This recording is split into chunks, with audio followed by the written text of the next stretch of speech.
अस्सलाम वालेकुम नाज़रीन, मैं हूं आपका मेज़बान खालिद जमील और आप देख रहे हैं प्रोग्राम मुकदमा अवाम का। और आज हम बातचीत करेंगे पाकिस्तान में इंतखाबात के हवाले से। सुप्रीम कोर्ट ऑफ पाकिस्तान ने गुज़श्ता रोज़ एक अच्छा फ़ैसला दिया जिसके नतीजे में ये गैर यकीनी के तमाम बादल छट चुके हैं और ये अब यकीनी दिखाई दे रहा है कि 8 फरवरी को इलेक्शन होंगे। इंतखाबी शेड्यूल भी इलेक्शन कमीशन ऑफ पाकिस्तान की जानिब से जारी कर दिया गया है, लेकिन इंतखाबी सरगर्मियाँ किस नौयत की होंगी अभी तक पाकिस्तान में वो सियासी माहौल नहीं दिखाई दे रहा जिस अंदाज में माजी में जैसे ही हुकूमतें ख़त्म होती थी, केयर टेकर सेटअप आता था तो उसके बाद जलसे जुलूस रैलीज जो हैं वो गली मोहल्लों के अंदर, शहर करिया के अंदर जो है नज़र आते थे। लेकिन अभी पाकिस्तान के अंदर वो माहौल बन नहीं सका।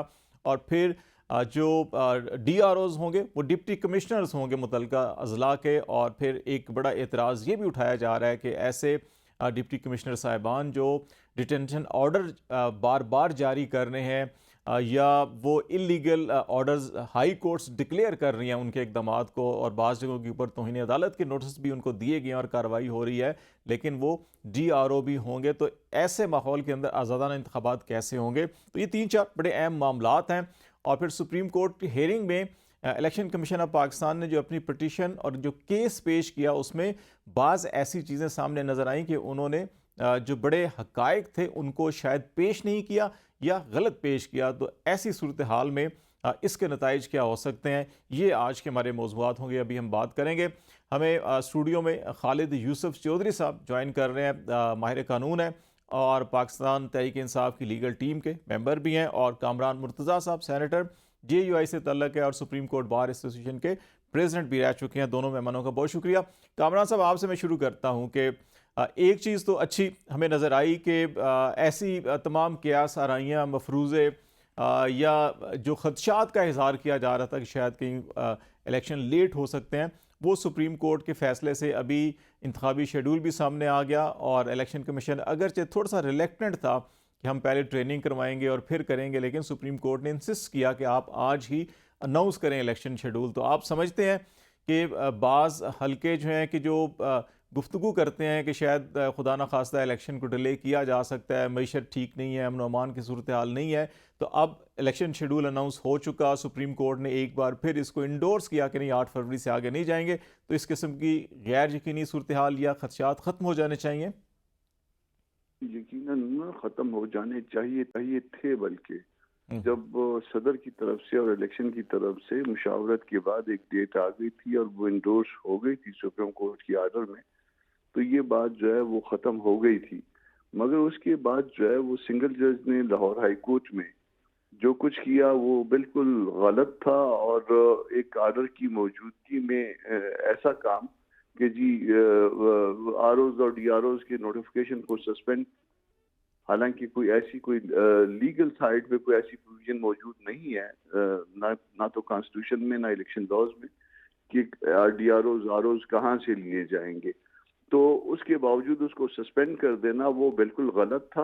13 तारीख को ये आर्डर हुआ। अच्छा, फिर उसके बाद फिर आप देखिए ये तमाशा सिर्फ इधर नहीं हुआ, इलेक्शन कमीशन 2 दिन खामोश बैठा रहा, 13 से लेके 15 तक। जैसे ही आर्डर हुआ तो उसमें उन्होंने वो नहीं किया, उन्होंने भी बगैर नोटिस के शायद किया। फिर इलेक्शन कमीशन 2 दिन खामोश बैठा रहा और इलेक्शन कमीशन को अचानक कोर्ट आवर्स के बाद याद आया। और वो जब उनको याद आया तो वो कोर्ट आवर्स के बाद जाके चीफ जस्टिस और उनकी कमेटी के साथ जाके मुलाकात करते हैं, और उस मुलाकात के बाद जो है वो पिटीशन फाइल हो रही है। तो ये एक अजीब सा तमाशा था, ये गलत है। एक लिटिगेंट भले वो दस्तूरी अदारे का सरबराह ही हो और दूसरे अदारे की सरबराह से लिटिगेशन से पहले, उस केस के फाइल करने से पहले अगर मिले तो क्यों मिले। फिर जब पिटीशन फाइल हो गई तो अगर हाईकोर्ट ने गलत किया था कि बगैर आर्डर के, बगैर नोटिस के उन्होंने आर्डर कर दिया था, तो सुप्रीम कोर्ट ने भी उसी तरह से बगैर नोटिस के जो जिसकी फेवर में ये आर्डर हुआ था उसको सस्पेंड कर दिया और फाइनल नेचर का आर्डर पास कर दिया। देन उसके बाद एक और काम कर दिया साथ, कि कहा कि इलेक्शन शेड्यूल जो है ना आज लाएं। तो कट ऑफ डेट तो ऑलरेडी आ चुकी थी। कल कट ऑफ डेट तो अगर ना होती तो वो कंटेम्प्ट बनती थी या बनती है। मगर इसके बाद जो है ना आज 3 घंटे में इलेक्शन शेड्यूल में और वो फिर उसके वो कंप्लायंस हुई, तो ये सारा कुछ जो है ना वो हम दूसरे के अरीने में, दूसरे के उसमें दाखिल हो जाते हैं। ये हमको जरा थोड़ा सा सोचना चाहिए, हाई कोर्ट को भी सोचना चाहिए था, इलेक्शन कमीशन को भी बहुत बातें सोचने की है, सुप्रीम कोर्ट को भी बहुत सी बातें सोचने की है। अब इसी तरह से अब अगली ड्यूटी अगर फर्ज कर लीजिए कि ये इन पे एग्जेक्टिव के ऊपर आ गई है, और एग्जेक्टिव की जो है ना वो कई टोपियां हैं, वो ये उन्होंने ये फराइज भी अंजाम देने हैं, कोई और फराइज भी अंजाम देने हैं, तो हर फर्ज को, हर फरीजे को ईमानदारी से अंजाम देना उनके फरीजे के अंदर शामिल है, और अगर वो नहीं करते तो ये गलत करेंगे। अच्छा कामरान ये साहब, कल जो हेयरिंग में एक जो चीज़ सामने आई जिसका इजहार आपने भी किया कि लाहौर हाई कोर्ट ने भी फ्री कैन को सुने बगैर जो है कि ऑर्डर पास किया। लेकिन अगर हम लाहौर हाई कोर्ट की प्रोसीडिंग मुझे जो याद पड़ती हैं, गालबन ये 6 या 7 दिसंबर को पिटिशन फाइल हुई और वहाँ पे हेयरिंग हुई। उसके अंदर जो एडिशनल अटॉर्नी जनरल लाहौर में थे, शायद उन्होंने कुछ दलाइल भी दिए थे, इलेक्शन कमीशन के वकील भी पेश हुए थे, लेकिन सुप्रीम कोर्ट में ये तासुर दिया गया कि शायद वहाँ सुना नहीं गया। ये जो इंटरप्रिटेशन या इवन लाहौर हाई कोर्ट का अगस्त का ख़त जो है कि हमारे सामने है, कि जिसमें वहाँ के चीफ जस्टिस साहब ये कह रहे हैं कि हम जुडिशल अफसरान आपकी रिक्वेस्ट कंसीडर कर सकते हैं कि जब आप इलेक्शन शेड्यूल प्रोग्राम तरतीब दें और वो हमसे शेयर करें तो फिर हम कर सकते हैं। फिर तीसरी बात कि इलेक्शन एक्ट में ये लिखा है कि आप इलेक्शन प्रोग्राम से 60 डेज़ पहले डिस्ट्रिक्ट रिटर्निंग ऑफिसर्स की तकर्री करेंगे, लेकिन यहाँ तो इलेक्शन प्रोग्राम से 5 दिन पहले तकर्री हुई। तो ये इलेक्शन कमीशन के एंड के ऊपर भी हमें बहुत सी ऐसी चीज़ें नज़र आ रही हैं कि शायद उन्होंने खुद भी इलेक्शन एक्ट को फॉलो नहीं किया और बहुत सारी चीज़ें सुप्रीम कोर्ट से छुपा रहे थे। कल वो सुप्रीम कोर्ट से भी छुपी होंगी, हाई कोर्ट से भी छुपी होंगी, और फिर बात की है ना कि ये जब पार्टीज आती हैं किसी लिटिगेशन के लिए किसी कोर्ट के पास, तो वो सिर्फ अपने फायदे की चीजें बाज़ औक़ात बतलाती हैं, वो फेयर नहीं होती, और कुछ चीजें जो है वो कंसील करनी होती हैं। मगर ये चीजें डिग करना किसका काम है? कोर्ट का काम है। अब आप जैसे कह रहे हैं कि नहीं, लाहौर हाई कोर्ट ने जो है वो सुना था, उससे पहले डीएजी भी थे, इलेक्शन कमीशन के वकील भी थे, तो ये कम से कम मेरी नॉलेज में नहीं है। मैंने जो इम्प्रेशन लिया है वो ये है कि वहां पे भी एक्स पार्टी आर्डर था, मगर यहाँ तो एडमिटेडली एक्स पार्टी आर्डर है। तो ये आप 3 अदारों को आप देखिए, 3 अदारों को जब देखेंगे तो फिर आपको मुख्तलिफ एंड पे नजर आएंगे। ये अदारों के दरमियान जो है वो एक ऐसी सूरत हाल है जो एक ममलिकत में, एक नहीं रियासत होनी में चाहिए। नहीं होनी चाहिए। मैं ज़रा खालिद यूसुफ साहब से भी लेता हूँ कि ये थोड़ा सा पर्सपेक्टिव इनका जो है कि लाहौर हाई कोर्ट में क्या कुछ हुआ और फिर सुप्रीम कोर्ट में सुने बगैर भी डिसीजन हुआ और ख़ास तौर पे दरख्वास्त गुजार को फिर तौहीन अदालत का नोटिस भी हो गया और उनको नहीं सुना गया। यूसुफ, आप एक चीज़ को तो बहरहाल हम इसको खैर मकदम करते हैं कि डेट जो अनाउंस की गई थी, जो खदशात ये पैदा हो गए थे लाहौर हाई कोर्ट के फैसले के बाद कि अब तमाम शेड्यूल डिस्टर्ब हो सकता है और ये इलेक्शन आगे जा सकते हैं, वो चीज़ नहीं हुई। और सब पाकिस्तान में कहते हैं कि इलेक्शन टाइम पे होने चाहिए। थोड़ा सा वेदर और कंडीशंस कुछ का ख्याल है कि अगर हफ्ता 2 हफ्ते 10 दिन आगे हो जाते तो ज़्यादा बेहतर था, लेकिन इस फैसले को ओवरऑल अप्रिशिएट किया जा रहा है कि एटलीस्ट डेज डिस्टर्ब नहीं हुई।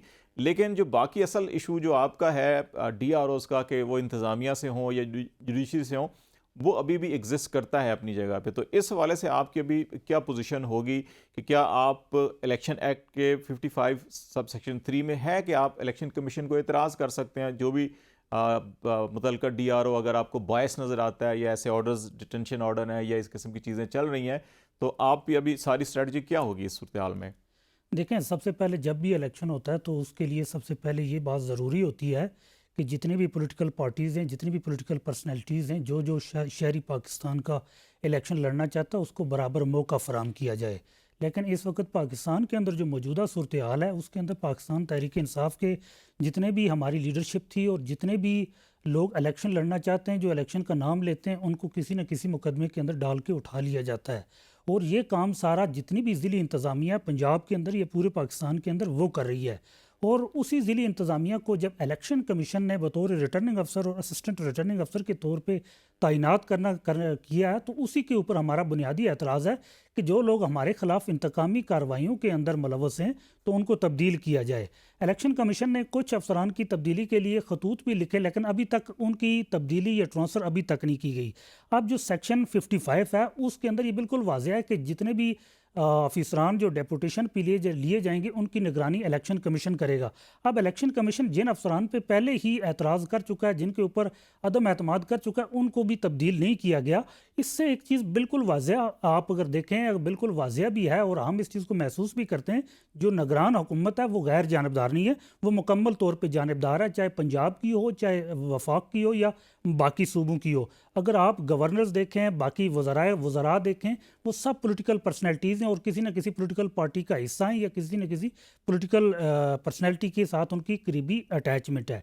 तो उस सूरत में किसी भी सूरत में ये चीज़ नज़र नहीं आ रही कि ये किसी भी एंगल से फेयर इलेक्शन होगा। उसी के लिए हमने लाहौर हाई कोर्ट के अंदर जो पटिशन दायर की, उसमें हमने कहीं भी नहीं कहा और ना ही हमने इंटरम रिलीफ की एप्लीकेशन लगाई कि इलेक्शन को पोस्टपोन किया जाए। उसमें सिर्फ एक ही हमारी इस्तदाद थी कि जो इलेक्शन के अंदर ज़िली इंतज़ामिया को, डीसीज़ को जो आप रिटर्निंग अफसर के तौर पे लगा रहे हैं, इसके बजाय अदलिया से लिए जाएं, क्योंकि अदलिया इस वक्त पाकिस्तान का एक ऐसा अदारा है जिस पे पाकिस्तान के अवाम किसी हद तक एतमाद कर सकते हैं। अच्छा, जिस पे कल की भरोसा कर हेयरिंग में सकते हैं। खालिद साहब इसमें एक चीज़ ये सामने आ रही थी कि उन्होंने कहा ये क्रॉस द बोर्ड जो है कि आपने उसको जनरली चैलेंज कर दिया और जिसकी वजह से पूरे पाकिस्तान के ये तमाम जो ऑफिसर्स मुकर्रर किए गए थे सबका सब नोटिफिकेशन हो गया कि स्पेसिफिकली अगर आपको किसी ख़ास डिस्ट्रिक्ट में एतराज़ था जहाँ पे तहाशा जो है कि 144 का इस्तेमाल हो रहा है या गिरफ्तारियाँ हो रही हैं या 3 MPO या 16 MPO के ऑर्डर्स जारी हो रहे हैं, तो आप उसकी शिकायत इलेक्शन कमीशन को भी कर सकते थे और इलेक्शन कमीशन का मौक़िफ़ था कि नहीं, हमें तो इन्होंने को बताया ही नहीं है,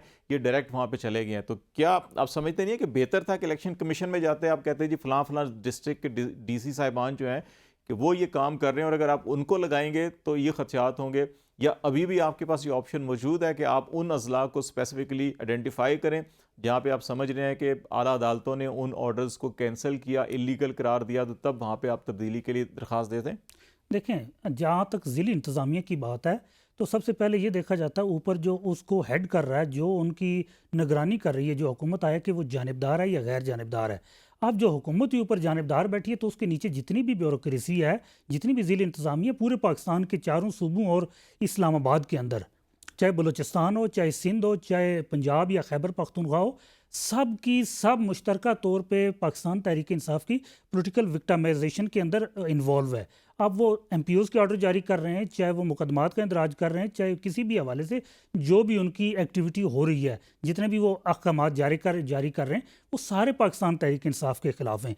तो ये जर्नली हमारा ये था। अब इलेक्शन कमीशन से पहले भी हमने बहुत बार हम इस्तदा भी करते रहे, उनको कहते भी रहे, लेकिन इलेक्शन कमीशन ने कभी भी अपने फ़राइज़ की तरफ तवज्जो नहीं दी। चाहे वो पंजाब और खैबर का जनरल इलेक्शन, पंजाब और खैबर असम्बली का जब जनरल इलेक्शन था, उन्होंने उसके ऊपर अपनी ज़िम्मेदारी पूरी नहीं की। अब यहाँ इसके अंदर यहाँ ज़िम्मेदारी पूरी नहीं कर रहे थे। अब अगर ये ब्लेम दिया जा रहा है, अभी एक बयानिया बनाने की कोशिश की गई है इलेक्शन से भागने के चक्कर में, तो भाई अब एक टाइम फ्रेम है इलेक्शन का, जब जनरल इलेक्शन आ रहा है, कोई ज़िमनी इलेक्शन नहीं आ रहा, तो इलेक्शन कमीशन जिसका काम ही इलेक्शन करवाना है, जो 5 साल से पूरा इसी चीज़ के लिए उसके लिए बजट फिक्स किया जाता है, उसको अमला दिया जाता है, उसको तमाम पाकिस्तान के अवाम के टैक्स से इक्विपमेंट दी जाती है ताकि वो इलेक्शन की तैयारी करे, और वो अचानक आके वो हाथ खड़े कर ले और आके बहाने बनाने शुरू कर दे, तो मेरे ख्याल से ये बात बिल्कुल मुनासिब नहीं है। इलेक्शन कमीशन को तो फरवरी के अंदर ये तैयारी शो कर देनी चाहिए थी कि हम इलेक्शन के लिए तैयार हैं, जो आने वाला जनरल इलेक्शन है, लेकिन वो उनकी कोई ऐसी इंटेंशन बिल्कुल सिरे से नहीं है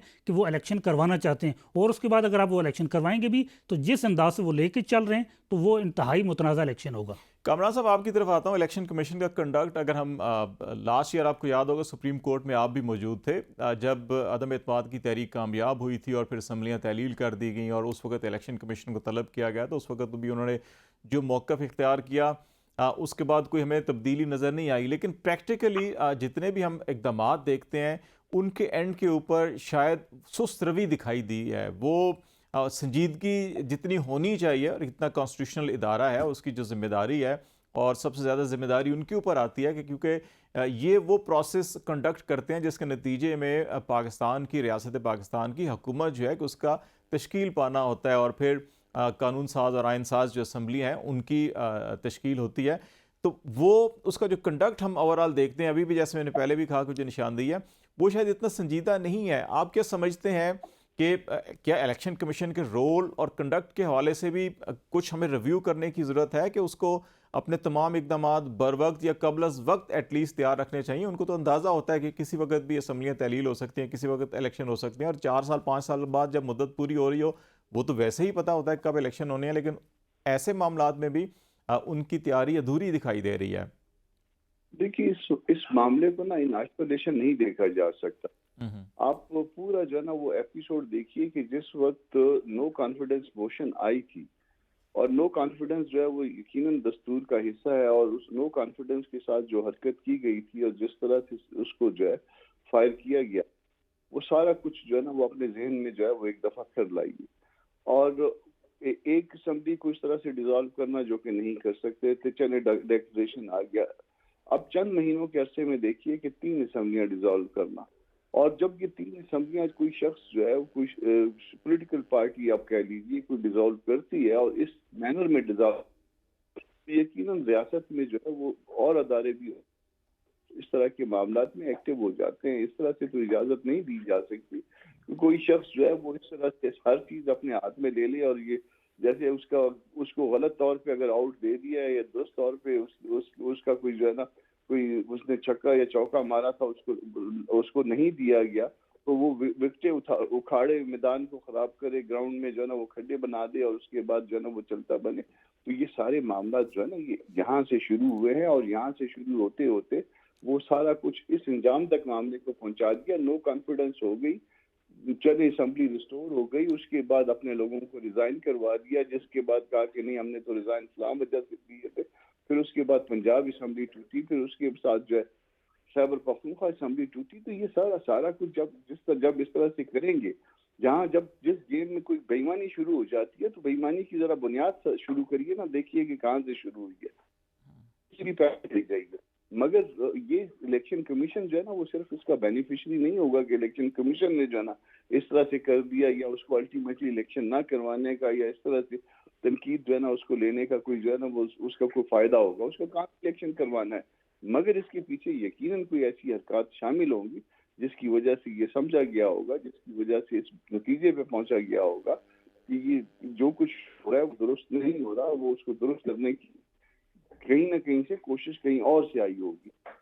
तो इस बातों को सामने रखिए जरा। अच्छा कामरान साहब, एक और बड़ा अहम मामला जो आपने स्टार्ट में भी एक बात की कि जो मामलात आपको याद होगा कि पंजाब केपी के इलेक्शन में भी लाहौर और पेशावर हाई कोर्ट में मामलात चल रहे थे, और फिर अज खुद नोटिस यहाँ पे ले लिया गया, और फिर उसके ऊपर बाज़ मुअज़्ज़ज़ जज साहबान ने अपने आप को बेंच से अलग भी किया कि हाई कोर्ट में अगर मामलात चल रहे हैं तो फिर हमें नोटिस नहीं लेना चाहिए, हाई कोर्ट्स को अंडरमाइन नहीं करना चाहिए। आप समझते हैं कि इस वक्त भी जो गुज़श्ता रोज़ समाअत हुई केपी के अंदर, पेशावर हाई कोर्ट में भी और लाहौर हाई कोर्ट में भी मामलात ये ज़ेर बहस थे कि जुडिशरी से होने चाहिए, इंतज़ामिया से होने चाहिए। लाहौर हाई कोर्ट के एक सिंगल रुकनी बेंच ने फ़ैसला दिया और उसके नतीजे में फिर यहाँ मामलात आए। तो आप समझते हैं कि जिस अंदाज़ के अंदर ये टेकअप किया गया उससे हाई कोर्ट्स अंडरमाइन होंगी, या ठीक है इस वक्त ये वक्त की ज़रूरत थी कि कहीं इलेक्शन ताख़ीर ना हो या जो इलेक्शन प्रोसेस है डीरेल ना हो जाए? देखिए, अगर आपने वक्त की जरूरत के ऊपर मामला करने हैं तो फिर ये नजरिया जरूरत है, और नजरिया जरूरत को अगर प्रमोट करना है फिर जो मामला खराब होते जाए। इस वक्त आप 2-3 चीजें सामने रखिए। जो कल का आर्डर है, बड़ा एहतराम है सुप्रीम कोर्ट के आर्डर से, मगर बात यह है कि क्या इंटरम आर्डर के खिलाफ supreme court as a rule जो है वो पिटीशन एंटरटेन नहीं करता या करता है मास वाई एक्सेप्शनल केसेस के, तो इसका जवाब आ जाएगा कि नहीं करता सुप्रीम कोर्ट जो है ना वो।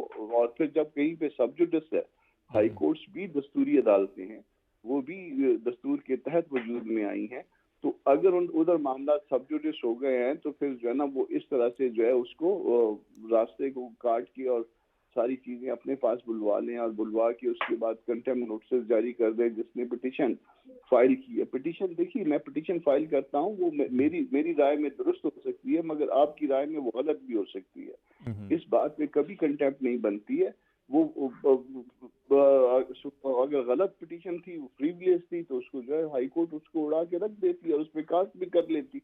मगर ये इस तरह से जो है ना दूसरे के इख्तियार में घुस जाना, मेरा ख्याल है कि इस तरह ठीक नहीं है। हम पॉपुलस आर्डर पास करते हैं, हम पॉपुलस जो ओपिनियन होता है उसके साथ चलने की कोशिश करते हैं, जिसके नतीजे जो है वो ठीक नहीं होते। ये हमारा एक 76 सालों का सानिया है। हम सिर्फ जो है ना मशहूर होने के लिए या जो लोगों में आम पब्लिक में एक राय चल रही होती है, भले वो अकल की ना हो, हम उसके साथ चलने की कोशिश करते हैं और उसके नतीजे में जो ना हम देख लीजिए, आधा मुल्क आज 16 दिसंबर है, आधा मुल्क गंवा चुके, पेशावर में जो हो चुका वो भी आपके सामने।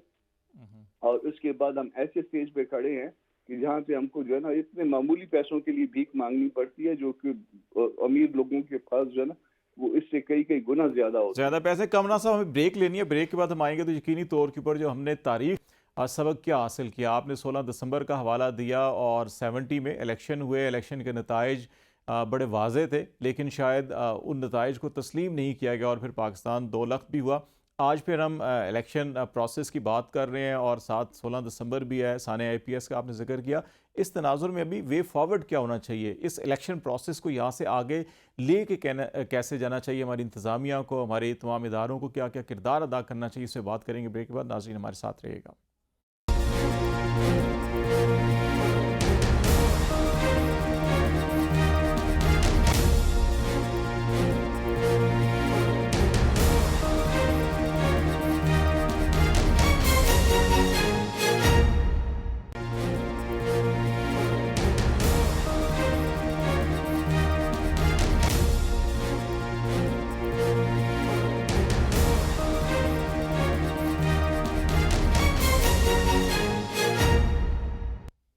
वेलकम बैक नाज़रीन। पाकिस्तान में इलेक्शन प्रोसेस शुरू हो चुका है, इंतखाबी शेड्यूल का ऐलान हुआ है। ब्रेक से पहले हम बातचीत करते, कामरान मुर्तज़ा साहब ने एक नुकता उठाया कि हमें सकूत ढाका से भी सबक हासिल करना चाहिए और APS का सानिया भी हुआ कि हम पाकिस्तान में कानून और आइन की बालादस्ती और कानून और आइन के तहत अगर तमाम इदारे और तमाम जमातें अफराद जो हैं कि अपना काम करें तो शायद इस किस्म के सानियात ना हो।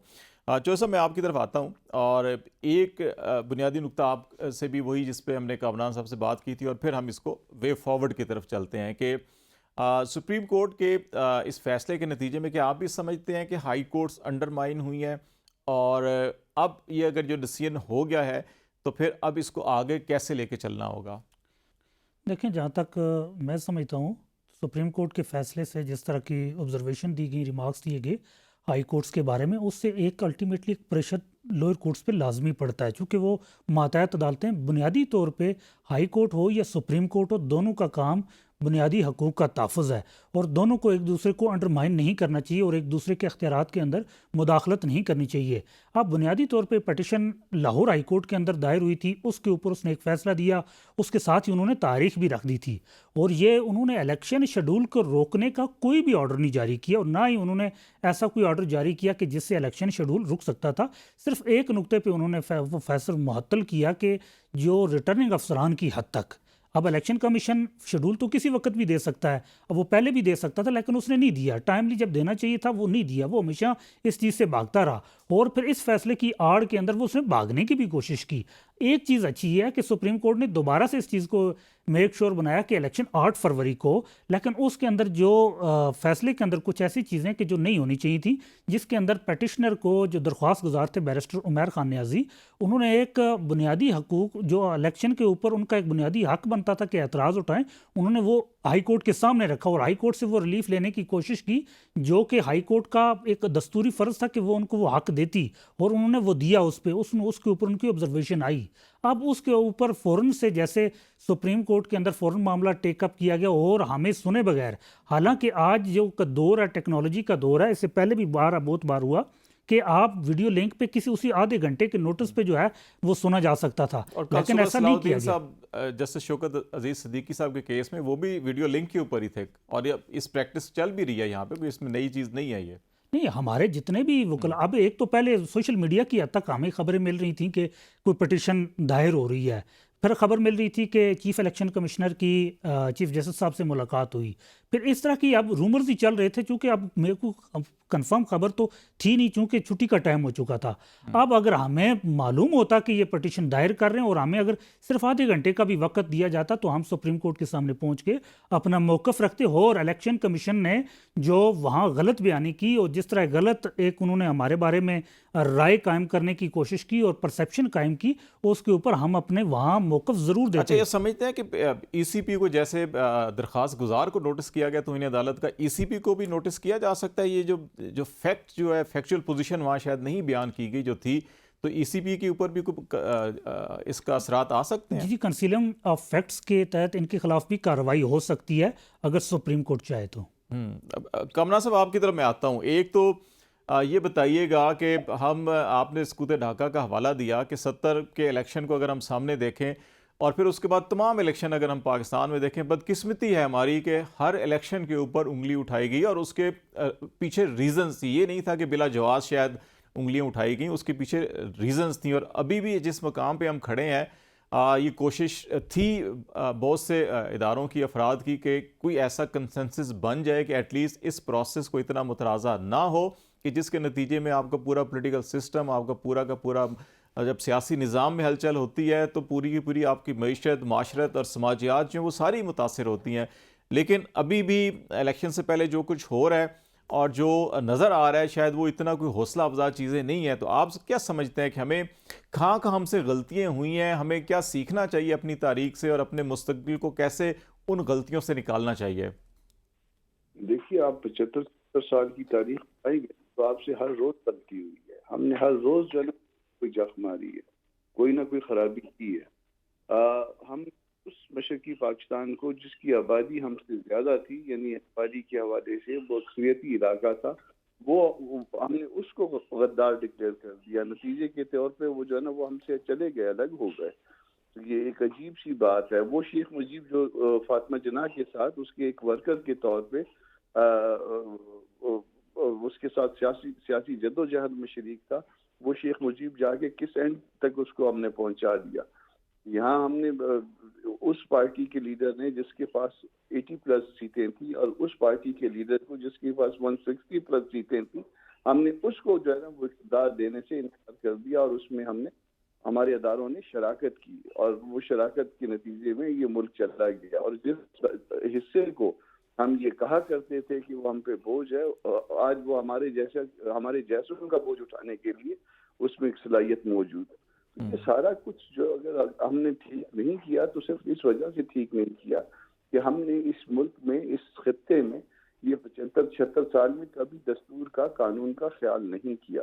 मुझे मुमकिन है कि आप पसंद ना हो, आपको मुमकिन है कि मैं अच्छा ना लगता हूँ, मगर दस्तूर अगर मौजूद है, अगर वो दस्तूर एक किताब के तौर पे हमने उसके ऊपर एग्री किया हुआ है, एक सोशल कॉन्ट्रैक्ट के तौर पे हमने उस पर एग्री किया हुआ है, तो उसकी हर कीमत पे पाबंदी होनी चाहिए। उसका नतीजा ख्वाह कुछ भी हो, ख्वाह मैं आऊँ, ख्वाह आप आए, ख्वाह कोई भी आए, और उस पाबंदी के नतीजे में जो पार्टी आए उसके हवाले जो है वो मामला कर देने चाहिए। दो बातें की जाती हैं इलेक्शन के हवाले से, फेयर और फ्री इलेक्शन जो है वो जब हम दस्तूर की पाबंदी करेंगे वो उसके अंदर आ जाता है। उसके बाद ये है कि पार्टीज के बैठने का मामला, पार्टी शायद आपस में बहुत सी नहीं बैठ सकती। उसकी एक वजह है, उसकी वजह ये है कि पिछली ये इस शहबाज शरीफ से पहले वाली रजीम में एज ए प्राइम मिनिस्टर लोगों को चोर डाकू कहा गया, मुमकिन है दुरुस्त कहा गया हो, मुमकिन है गलत कहा गया हो, लोगों के नाम रखे गए।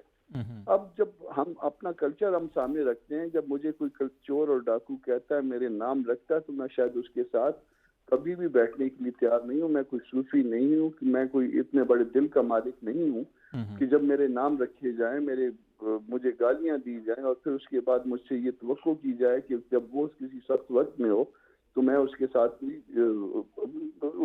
उसके मतलब का काम करूं। तो इसलिए ये जो है ना वो कुदरती तौर पे मुमकिन नहीं है। ये बहुत आइडियल सिचुएशन होगी मगर नहीं हो सकती। आप अपने आसपास जब देखेंगे तो ये ऐसा कभी हुआ नहीं है। तो उसका आप सिर्फ एक ही हल है कि आप फेयर और फ्री इलेक्शन होने दें, करवाएं।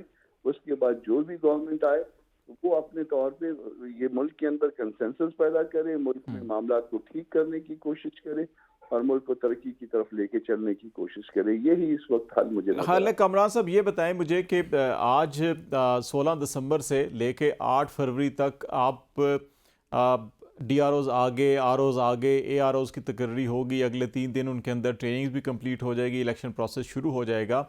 आपको ऑन ग्राउंड इन्वायरमेंट ऐसी नज़र आ रही है कि जिसकी आप बात कर रहे हैं कि एक फ्री एंड फेयर इलेक्शन हो, अवाम जिसको भी अपना वोट देते हैं उसका एहतराम किया जाए, उस मैंडेट का, उसको हुकूमत साजी की इजाज़त दी जाए और फिर उसके बाद फिर सब मिल बैठ कर एक दफ़ा जो है कि तय कर लें कि हम आधे से ज़्यादा बड़ा मुल्क हमने अपना गंवा दिया।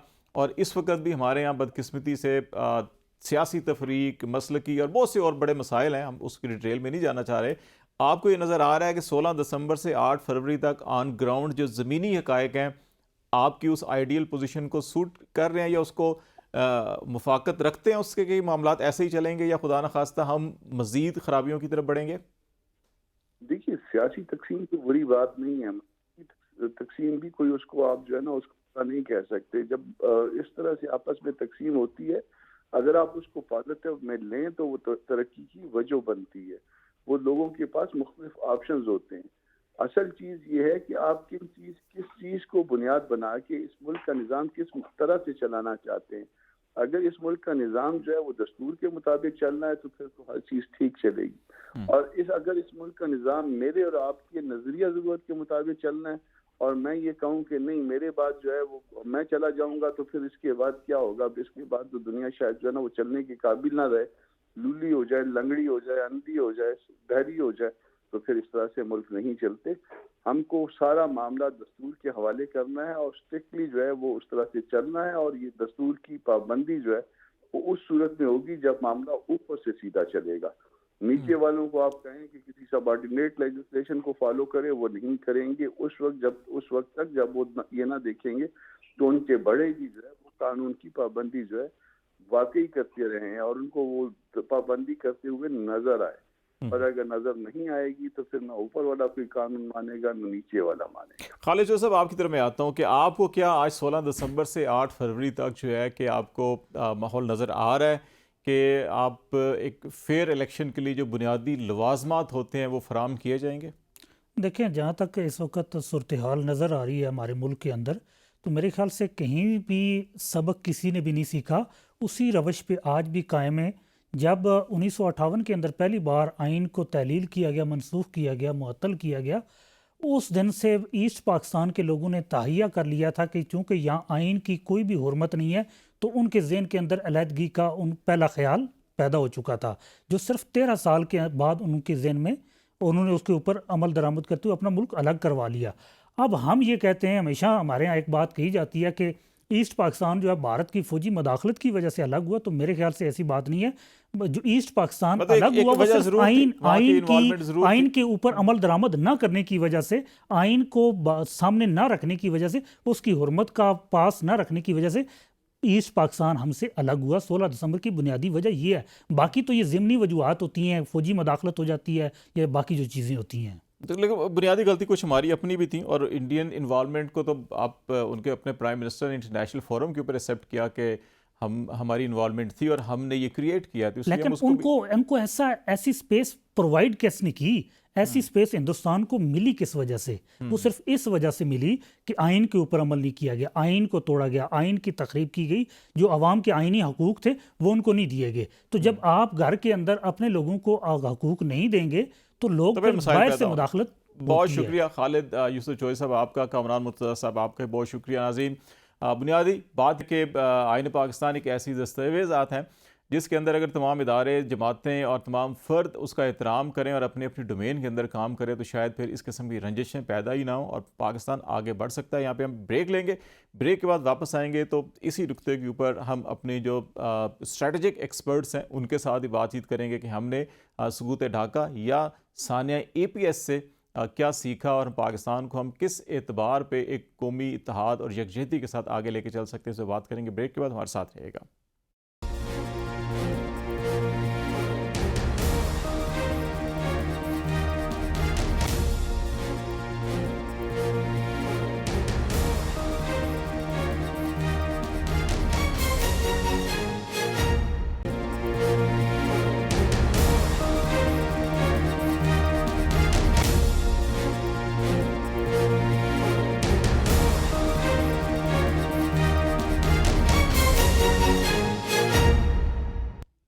वेलकम बैक नाज़रीन। प्रोग्राम के इस हिस्से में बातचीत हम जारी रखेंगे और बुनियादी नुक्ता यही है कि एक तो सकूत ढाका 16 दिसंबर का कि पाकिस्तान ने अपना एक बड़ा हिस्सा जो है कि वो अलग हुआ हमसे, और उसकी बहुत सी सियासी वजूहात थी, इक़्तिसादी भी थी, माशरती भी थी, और बहुत से मामलात थे उनकी वजह से हुआ हम। लेकिन 70 साल गुजरने के बाद जो है कि हमने उस सारे के सारे साने से हमने क्या कुछ सीखा, हम पाकिस्तान को मज़ीद आगे किस तरह से लेके जा सकते थे, कहाँ पे अभी भी हमारे अगर सियासी मामलात को हम देखें तो हमें बहुत सी ऐसी चीज़ें ख़राबियाँ नज़र आती हैं कि जो दूर होनी चाहिए थी लेकिन नहीं हुई। इसी तरह से 16 दिसंबर इस हवाले से भी पाकिस्तान के लिए अहम है कि पेशावर में APS के ऊपर जो हमला हुआ था 2014 में, उसके बाद पाकिस्तान में एक कौमी नैरेटिव बना था, नेशनल एक्शन प्लान बना था, पैगाम पाकिस्तान की सूरत में भी एक दस्तावेज़ सामने आई थी, और जिसमें हमारी सियासी और अस्करी क़यादत ने मिल बैठ कर और बड़ी तवील मुशावरत के बाद ये फ़ैसला किया और ये डॉक्यूमेंट तैयार किया, जिसके नतीजे में मरकज़ से लेकर सूबों और ग्राउंड लेवल तक जो है, ग्रास रूट लेवल तक बहुत सी हमें मसलकी मजहबी जो हुकूमत के इक़दाम होते हैं उसमें भी, और तालीमी निसाब के हवाले से बहुत सी चीज़ों को ठीक करना था, और जिसके हमें अमली तौर के ऊपर बहुत से इक़दाम नज़र भी आए, और उसके नताइज भी पाकिस्तान के अंदर नज़र आए कि पाकिस्तान दुनिया के उन ममालिक में से था जिसने बहुत कम वक्त में इस किस्म की इंसर्जेंसीज़ या इस किस्म के जो हालात थे उनके ऊपर काबू पाया था। लेकिन एक बार फिर पाकिस्तान के अंदर सियासी हालात भी कुछ ज़्यादा साजगार नहीं दिखाई दे रहे, और इसी तरह से जो अमन अमान की सिक्योरिटी सिचुएशन देखें तो वो भी ज़्यादा कोई साजगार नहीं है। तो हमसे कहाँ कोई कोताहियाँ हुई हैं और उनको कैसे दूर किया जा सकता है, इस पर हम बात करेंगे। कमर चीमा साहब हमें ज्वाइन कर रहे हैं, तजियाकार हैं और सारी स्ट्रैटेजिक इशूज़ के ऊपर बड़ी गहरी नज़र रखते हैं। चीमा साहब, बहुत शुक्रिया आपका। और पहले मैं आपसे सकूत ढाका के हवाले से बात कर लेते हैं कि पाकिस्तान ने अभी पिछली 5 दिहाइयों में बेशुमार इलेक्शंस भी हुए, बेशुमार हमने डेवलपमेंट भी की, लेकिन बहुत से मसाइल भी हमें दो चार हैं। तो आप क्या समझते हैं कि हम अपना एक बड़ा हिस्सा खो जाने के बाद इस वक्त जिन हालात से गुजर रहे हैं, तो उस तारीख के इस वाक़े से हम क्या सबक हासिल करके, और कौन सी ऐसी चीज़ें हैं जिनसे हमें गुरेज करना चाहिए, और कौन सी ऐसी चीज़ें हैं बहैसियत कौम हमें एडॉप्ट करनी चाहिए ताकि हम इस किस्म के हालात से दोबारा जो है कि हमें ना गुजरना पड़े। बहुत शुक्रिया। देखिए, इम्पोर्टेंट चीज़ इसमें ये है कि हमें उन मुहर्रिकात को ढूंढना है जिनकी वजह से सकूत डाका हुआ, और उसमें जो इम्पोर्टेंट डेवलपमेंट्स हैं वो ये हैं कि हमें एक मजबूत सोशल कॉन्ट्रैक्ट यानी कि इमरानी मुआहदा चाहिए रियासत के दरमियान और रियासत के तमाम स्टेक होल्डर्स के दरमियान, पॉलिटिकल एक्टर्स, सिक्योरिटी इस्टेब्लिशमेंट, सूबों के दरमियान। हमने एक 18वीं अमेंडमेंट की जिसमें हमने फाइनेंशियल जो डिस्ट्रीब्यूशन ऑफ पावर है वो सूबों तक दी ताकि वो अपनी मर्जी से चीज़ें कर सके। इसी तरह हम हैं तो डेमोक्रेसी, हम हैं तो एक जमहूरियत, लेकिन जिस तरह हकूक नीचे की सतह पर जाने चाहिए वो नहीं है, जिसकी वजह से हम देखते हैं अक्सर औकात मुख्तलिफ जगहों पे परेशानी पैदा होती है, मुख्तलिफ इलाकों में परेशानी पैदा होती है। सो एक तो इस हवाले से एक पाकिस्तान को एक कॉम्प्रिहेंसिव नेशनल सोशल कॉन्ट्रैक्ट चाहिए जिसमें हम एक नए सिरे से बातचीत कर सकें, और पर्टिकुलरली ये जो 15-18 साल जिस हम एक दहशतगर्दी की जंग में पाकिस्तान के तमाम जो अदारे हों, अवाम हो, सियासी जमातें हों, सब मीडिया हो, सब ने अपनी जानें दी हैं। तो हमें एक डायरेक्शन मुतय्यन करनी है कि कैसे हम पॉलिटिकल स्टेबिलिटी लेके आ सकते हैं, कैसे हम फाइनेंशियल स्टेबिलिटी लेके आ सकते हैं। सो वो मुहर्रिकात उनको ढूंढना है कि उनको हम कैसे एक मजबूत रियासत बन सकते हैं। हमारे पास 60% से ज़्यादा जो यूथ है उसको किस डायरेक्शन में लेके जाना है। सो मैं समझता हूँ कि वो उस वक्त फिर फॉर एग्जांपल आजकल इलेक्शन का दौर है, और आपको पता है उस वक्त सबसे बड़ा सवाल ही ये था कि इलेक्शन ना माने गए, वोट की ताकत को अहमियत ना दी गई, जिसकी वजह से आज भी हम देखें पाकिस्तान की कोई सियासी जमात ये मानने को तैयार नहीं है कि पाकिस्तान के अंदर जो इलेक्शन है फेयर एंड फ्री होते हैं। एक सियासी जमात आती है 2018 में तो हम कहते थे जी इसको भी लाया गया, 2013 में भी ऐसे था, 8 में भी ऐसे था, 2 में भी ऐसे था। हमने ये तो फैसला कर लिया है कि हमारी असेंबली 5 साल पूरे करती है, लेकिन वो असेंबली जिस अंदाज से इलेक्ट होती है और जिस अंदाज से चलती है वो उसमें जो डेमोक्रेटिक बिहेवियर्स को लाने की जरूरत है।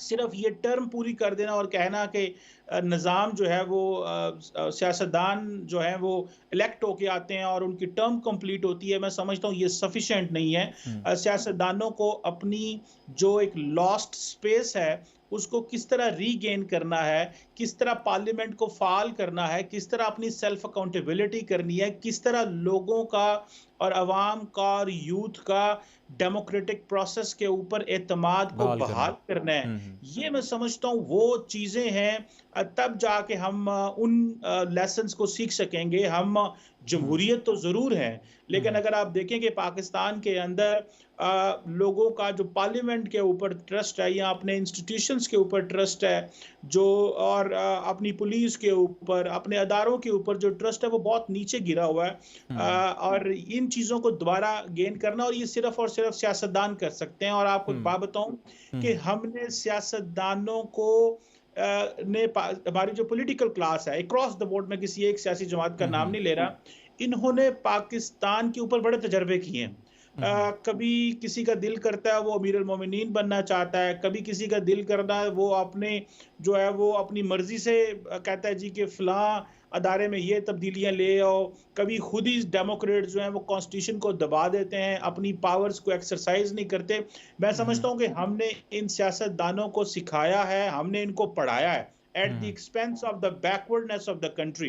इन लोगों ने पाकिस्तान के ऊपर बड़े तजर्बे किए हैं। अब मेरा ख्याल है एक मौका है कि हमारी पॉलिटिकल क्लास जो है उनके अंदर तो वो उस तरह एक डेमोक्रेटिक स्पिरिट नहीं आ सकी, लेकिन फिर भी वो जमातें मजबूत हो चुकी हैं। हमें उनको मौका देना चाहिए कि वो मुल्क को चलाएं, मुल्क के निज़ाम को बेहतर करें, और उनको भी चाहिए कि वो मैक्सिमम अकाउंटेबिलिटी करें, वो डिलीवर करें, वो अपने फैमिलीज को, लोगों को, और हमारे अंदर जो डिक्टेटोरियल बिहेवियर्स हैं उसको पॉलिटिकल खत्म क्लास जो के अंदर, वो बंद होने चाहिए। हम आधा जो टेन्योर है पाकिस्तान, वो तो डिक्टेटरशिप रही है इस मुल्क के अंदर, लेकिन उसका एक नुकसान ये भी हुआ है कि हमारे सियासतदान और जो पॉलिटिकल क्लास है वो बड़े जमहूरियत करते हैं, लेकिन उनके रवैयों के अंदर जो एक डिक्टेटरशिप है, मैं समझता हूँ उसने हमारे निज़ाम के अंदर, हमारी आवाम के अंदर, लोगों के अंदर ये उम्मीद डाली है कि शायद ये लोग जो हैं ये डिलीवर नहीं कर पा रहे। अच्छा चीमा साहब, एक और चीज़ आपने सोशल कॉन्ट्रैक्ट की बात की।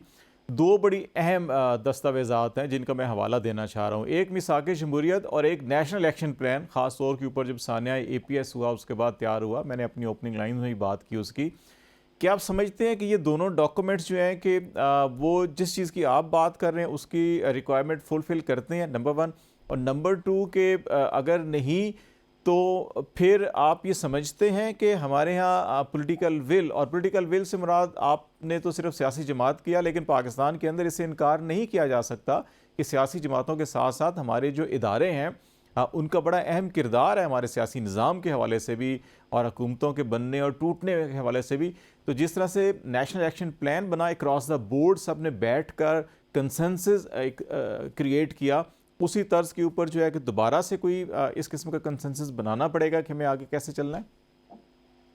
देखिए, नेशनल एक्शन प्लान हो, देखिए ये जो हमारे यहाँ एक मसला ये है कि सियासतदान खुद ही जमहूरियत को कमजोर करते हैं, और वो जाके तो किसी ताकतवर, कभी वो जुडिशरी को कहते हैं, कभी वो एस्टैब्लिशमेंट को कहते हैं हमारी मदद करें, वो एक दूसरे के साथ बैठना पसंद नहीं करते। अब देखें ना कि एक सियासतदान कहेगा जी कि मैं तो चीफ जस्टिस की तरफ देख रहा हूं। भाई, आप अपने पॉलिटिकल मसले हल करने के लिए आप अपने वर्स्ट अपोजिशन ओपोनेंट्स के साथ बैठे हैं। एक सियासतदान कहता है जी मुझे तो एस्टैब्लिशमेंट की मदद चाहिए तो तब मैं पावर में आ सकता हूं। ये तो आप जो कॉन्स्टिट्यूशन की नफी कर रहे हैं, ये तो आप अवाम की इंसल्ट कर रहे हैं। वो जो वोट लिया है, आपको तो वोट मिला था, आपके नाम पे वोट मिला था, आप उस वोट की ऑनर करें। आप उस वोट के तहत अगर आपको किसी के साथ बैठना पड़ रहा है वो करें। अब फॉर एग्जांपल आपने नेशनल एक्शन प्लान का जिक्र किया। अब देखिए, नेशनल एक्शन प्लान जो है वो क्या है, वो बेसिकली हमने सिंपल सा फार्मूला ढूंढा हुआ है। हमने कहा जी दहशतगर्दी का जो मसला हल करना है, ये पुलिस और फौज का मसला है, सियासतदान समझ रहे हैं ये हमारा मसला ही नहीं है, ये मसला ही अवाम का मसला है। वो तो एक काइनेटिक ऑपरेशन करेंगे, वो तो जहां पे कहीं वो आपको दहशतगर्द डायरेक्ट स्टेट को चैलेंज करते हैं तो फौज और पुलिस और बाकी जो रेंजर्स हैं वो सामने आते हैं, उसको ख़त्म करते हैं। मुआशरे के अंदर जो इस वक़्त एक्सट्रीमिज़्म है, उसको कैसे जज करना है, कैसे मेयर करना है, उन रवैयों को कैसे काउंटर करना है, उसके लिए डी-रेडिकलाइज़ेशन प्लान्स चाहिए होते हैं। हमारे अनफॉर्च्यूनेटली हमने दहशतगर्दी की जंग सिर्फ़ इंसानी जानों की देने की हद तक तो लड़ ली है। हम्म। यही वजह है कि सारी दुनिया अफ़गानिस्तान से चली गई, लेकिन हमारी दहशतगर्दी से जान नहीं छूट रही, क्योंकि हमने उसकी रूट कॉज़ को नहीं पकड़ा। हमने हम्म। ऊपर-ऊपर बंदे मारते रहे और दहशतगर्द ग्रुपों को मारते रहे। वो एक ग्रुप बनता है, फिर दूसरा बनता है, वो तीसरा बनता है, चौथा बनता हम्म। है, हम्म। और फिर सियासतदान समझते हैं कि ये फ़ौज का मसला है। फ़ौज कहती है जी ये सियासतदान जो है पूरी ओनरशिप नहीं लेते। सो हमें as a society, as a collectively हमें तमाम स्टेक होल्डर को इसकी जो है वो हम क्या यही चाहते हैं कि जिस तरह पिछले 50 साल से पाकिस्तान का दुनिया में रेफरेंस पॉइंट अफ़गानिस्तान है।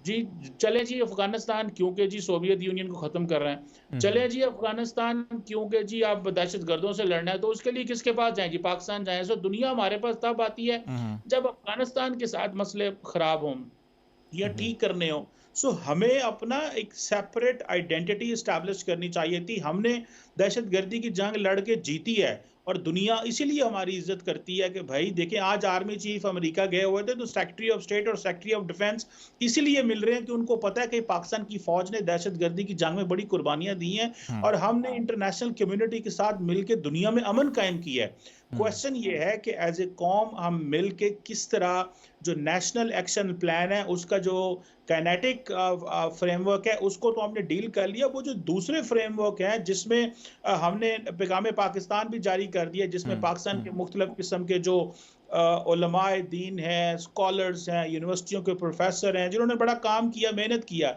बट क्वेश्चन ये है कि क्या हमारी यूनिवर्सिटियों में एक्सट्रीमिज्म या हमारे मुआशरे में वो टेंडेंसीज किस हद तक हैं, और हमें उनको कैसे ख़त्म करना है। और हमारी तालीम और तरबियत के अंदर जो है कि क्या वो एलिमेंट शामिल हुए या नहीं हुए, ये बड़ा सूबाई हुकूमतों ने, डिस्ट्रिक्ट हुकूमतों ने बड़ा काम करना था। शायद हमारा एक्चुअल वहीं पे जो है कि शायद कोताही हुई है कि जो सूबों और डिस्ट्रिक्ट लेवल के ऊपर काम होना चाहिए था, शायद उसमें हम पीछे रह गए हैं। देखिए, प्रॉब्लम ये है, वन ऑफ द इश्यूज ये है कि हमारा मुआशरा इतना ज़्यादा पोलिटिसाइज है कि हमने हर चीज में सियासत डाल दी है। सो आप देखें, सारा टाइम पाकिस्तान की, आज अभी इलेक्शन हो रहे हैं, तो अभी तो हमें इलेक्शन डिस्कस करना चाहिए, प्रेशर डालें पॉलिटिकल पार्टीज को, मैनिफेस्टोज हमारे साथ शेयर करें। क्या प्लान है आपके पास? इकोनॉमी कैसे देखेंगे, सिक्योरिटी कैसे देखेंगे, फॉरेन पॉलिसी कैसे देखेंगे? हम बयान जारी कर रहे हैं जी, वो जी अब जिस तरीके का, जिस लेवल का पॉलिटिकल डिस्कोर्स इस वक्त हमारे यहाँ डिस्कस हो रहा है, वो तो एक इंतहाई बड़ा इमेच्योर किस्म का डिस्कोर्स है। हमें तो डिस्कस करना चाहिए कि क्या हमें करना क्या है। हमारे चैलेंजेस हमारे सर पर बैठे हुए हैं। हमें जो है वो क्या इकोनॉमिक चार्टर बनाने के लिए किस जमात को लीड लेनी चाहिए इस वक्त? वो बाकी सियासी जमातों के बारे में कहे जी हमारा ये इकोनॉमिक चार्टर है, आए सियासत जरूर खेलें, लेकिन ये इकोनॉमी, ये कौमी इश्यूज के ऊपर IMF जरूर फोकस करना चाहिए। कंवर चीमा साहब, बहुत शुक्रिया आपका। सियासी पॉलिटिकल विल भी होनी चाहिए और फिर एक नेशनल एजेंडा हो, और सोशल जो कॉन्ट्रैक्ट है इमरानी माहिदा, उसके ऊपर तमाम सियासी जमातों को मिल बैठ कर पाकिस्तान का पहले सोचना चाहिए और फिर पाकिस्तान